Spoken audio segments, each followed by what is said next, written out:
Today, we're changing the battery on a Genie G3T-FR 3-button garage door remote.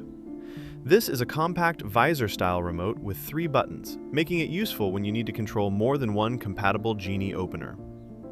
For this battery change, you won't need any extra tools. We'll use the remote's own Visor clip to open the case. First, remove the Visor clip from the back of the remote. Next, look along the side of the remote and find the small grooves in the plastic housing. Insert the end of the Visor clip into one of the grooves, then slowly twist it until you hear the case start to unclick. If the remote does not open right away, continue working around the side of the remote with the clip, gently twisting until the housing comes loose.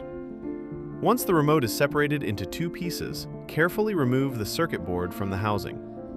Now you should be able to slide the battery out of the battery compartment.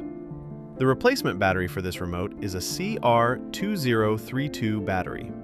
Slide the new battery back into the battery compartment from the outside in, with the plus sign facing up. Before closing the remote, make sure the rubber buttons are lined up properly with the buttons on the circuit board. Take a second to check that everything is sitting straight and aligned. Now place the circuit board back into the housing.